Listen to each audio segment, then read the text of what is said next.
Bismillahirrahmanirrahim. Assalamualaikum warahmatullahi wabarakatuh. Halo adik-adik, jumpa lagi dengan Miss Heriani. Kali ini Miss akan membahas materi kimia kelas 10, yaitu tentang hakikat dan peranan ilmu kimia dalam kehidupan. Tidak lupa sebelum mulai belajar kita berdoa terlebih dahulu agar kita diberikan kemudahan untuk memahami setiap materi pada pembelajaran kali ini. Oke, langsung saja kita masuk materi. Nah, apa yang ada dalam pikiran kalian ketika kalian mendengar kata kimia? Apakah zat-zat yang berbahaya itu selalu berhubungan dengan kimia? Apakah zat-zat yang berbahaya itu selalu berhubungan dengan racun atau bahkan ledakan? Nah, kebanyakan dari kita mungkin berpikiran seperti itu. Namun, tanpa kita sadari, ilmu kimia ini tidak terlepas dalam kehidupan kita. Jadi ada banyak sekali di sekeliling kita menggunakan ilmu kimia ini. Nah, misalnya ketika kita mandi itu menggunakan sabun, atau ketika kalian di malam hari atau sarapan itu minum susu. Nah, gambar ini menunjukkan beberapa contoh dari produk-produk kimia yang ada di sekitar kita. Nah, agar kalian lebih memahami ilmu kimia, perhatikan penjelasan berikut. Jadi, silahkan kalian dengarkan penjelasan berikut.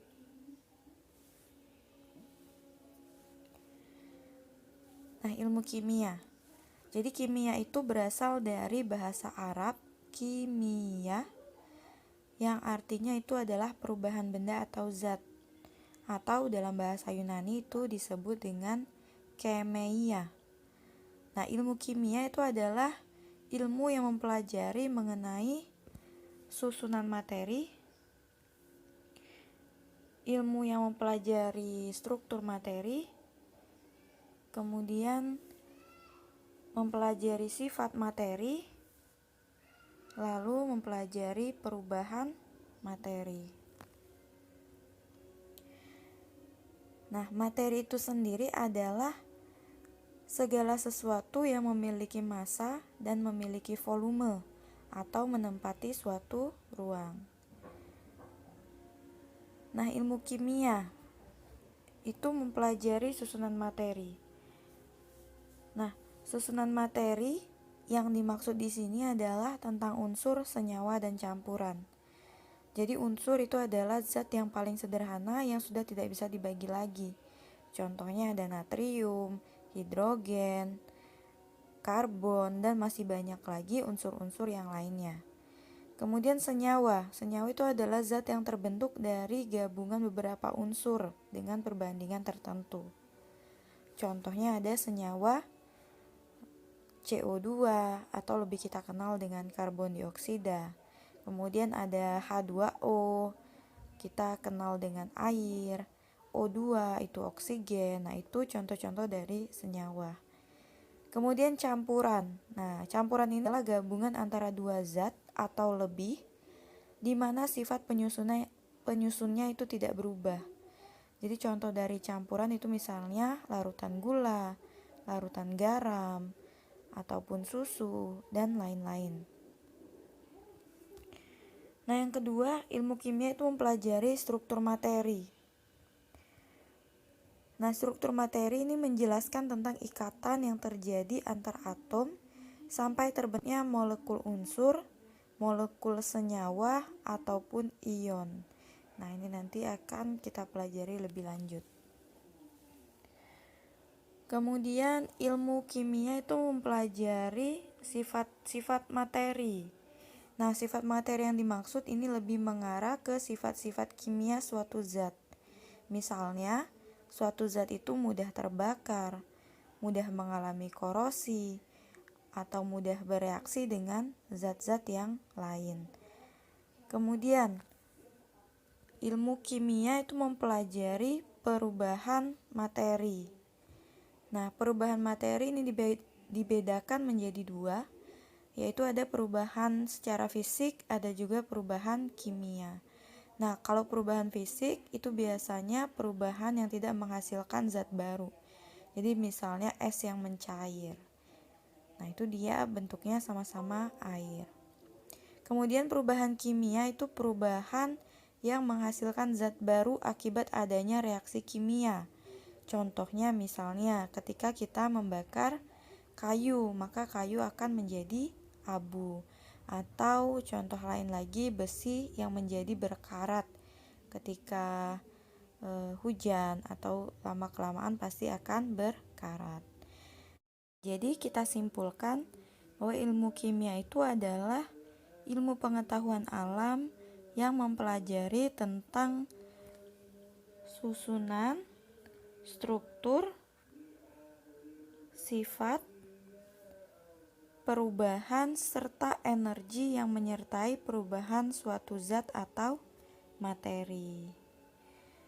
Nah, untuk hakikat ilmu kimianya itu bahwa benda itu bisa mengalami perubahan bentuk maupun susunan partikelnya menjadi bentuk yang lain, sehingga terjadi deformasi, perubahan letak susunan.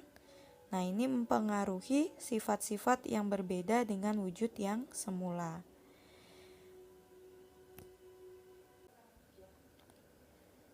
Selanjutnya, peran ilmu kimia dalam kehidupan.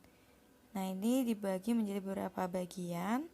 Ada cabang-cabang ilmu kimia, manfaat ilmu kimia di berbagai bidang kehidupan, peran ilmu kimia dalam menyelesaikan masalah global, kemudian ada karir di bidang kimia.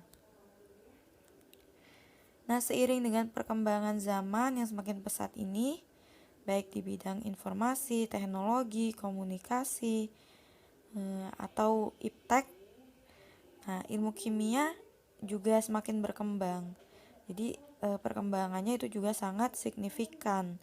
Nah, ini bisa kita lihat dari penggunaan ilmu kimia dalam produk-produk yang dihasilkan. Jadi ya misalnya seperti tadi itu ada sabun, ada susu, ada deterjen, pasta gigi, dan produk-produk lainnya yang kita butuhkan dalam kehidupan sehari-hari. Nah, ilmu kimia ini sangat penting dan berpengaruh. Jadi memiliki peran yang penting juga dalam perkembangan ilmu yang lain. Jadi ada di bidang geologi, pertanian, kesehatan, dan salah satunya yang tadi menyelesaikan masalah global. Nah, di sini untuk cabang-cabang ilmu kimianya bisa kita lihat. Yang pertama ada kimia organik, ada kimia anorganik, ada kimia analitik, biokimia. Kimia organik itu mengkaji struktur, komposisi, reaksi, dan sintesis senyawa-senyawa organik seperti alkohol, karbohidrat, dan bensin. Nah, untuk kimia anorganiknya itu mengkaji senyawa-senyawa anorganik, sifat dan pembuatannya, misalnya garam, mineral, senyawa logam, dan material lain. Kemudian ada kimia analitik, itu mengkaji penelitian tentang kimia kualitatif dan kuantitatif, cenderung berkaitan dengan pengembangan dan aplikasi peralatan analitik. Kemudian ada cabang ilmu kimia itu yang namanya biokimia. Nah, ini mungkin yang sering kita dengar juga. Itu mengkaji ilmu kimia yang berkaitan dengan biologi, khususnya sifat dan komposisi senyawa dalam makhluk hidup, serta hasil perubahannya. Nah, kajian dalam biokimia ini meliputi karbohidrat, protein, lemak, vitamin, dan enzim. Nah, ada lagi kimia lingkungan, itu mengkaji masalah lingkungan. Kimia farmasi tentunya dalam bidang kesehatan ya, terutama bahan-bahan pengembangan untuk membuat obat. Kemudian ada kimia fisik, mengkaji kimia dalam sifat-sifat fisikanya. Kemudian ada kimia pangan, itu berhubungan dengan bahan-bahan pangan. Lalu ada kimia inti, mengkaji tentang penelitian zat radioaktif misalnya. Terus penanganan dan pemanfaatan dalam bidang kedokteran, pertanian, dan hidrologi. Selanjutnya, manfaat ilmu kimia di berbagai bidang kehidupan. Nah, salah satunya seperti yang ditunjuk pada gambar ini, ditunjukkan di gambar, itu adalah pupuk urea dan pupuk ZA ya. Jadi ini merupakan pupuk yang mengandung bahan kimia. Jadi pupuk ini dapat membantu pertumbuhan tanaman. Nah, dalam bidang yang lain, misalnya di bidang kedokteran, itu ada pembuatan obat-obatan. Kemudian di bidang geologi itu ada penentuan unsur-unsur yang terkandung dalam bebatuan ataupun benda-benda alam. Lalu di bidang teknik sipil itu misalnya mempelajari kelebihan dan kekurangan suatu material bangunan. Lalu ada di bidang biologi, contohnya penentuan struktur dan sifat senyawa karbohidrat, protein, enzim, lemak, dan asam nukleat. Lalu di bidang hukum juga ada ini, contohnya pada pemeriksaan sidik jari. Nah, pemeriksaan sidik jari ini menggunakan larutan AgNO3. Nah, jadi sidik jari setiap orang itu kan bersifat khas, makanya dikembangkan juga dari ilmu kimia suatu alat untuk pemeriksaan sidik jari menggunakan larutan ini. Lalu yang ketujuh di bidang mesin itu misalnya mempelajari sifat dan komposisi logam yang baik untuk pembuatan mesin. Ya, entah itu mesin mobil, motor, atau mesin-mesin yang lainnya ya. Selanjutnya yang C itu ada peran ilmu kimia dalam menyelesaikan masalah global. Nah, kalian perhatikan ini, menemukan sumber energi alternatif seperti alkohol. Atau ada juga yang sempat kemarin itu heboh juga, pembuatan biogas menggunakan bahan baku kotoran hewan ternak.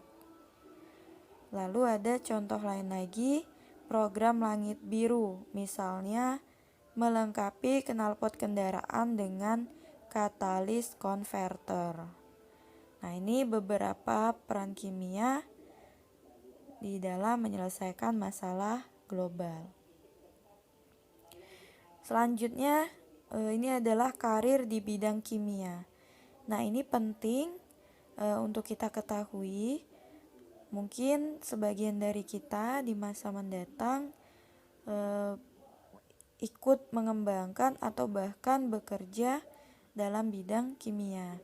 Jadi misalnya ada di bidang pengendali mutu dalam industri kimia. Kemudian di bidang produksi di industri petrokimia. Lalu ada peneliti di laboratorium dan pusat pengembangan milik pemerintah. Ataupun tenaga pendidik di bidang kimia di lingkungan pendidikan. Ya, atau lebih dikenal sebagai guru kimia ya. Nah, adik-adik, itu saja materi kita pada pembelajaran kali ini. Semoga dapat dipahami dengan baik. Jika ada pertanyaan, boleh ditanyakan. Miss akhiri, Assalamualaikum warahmatullahi wabarakatuh.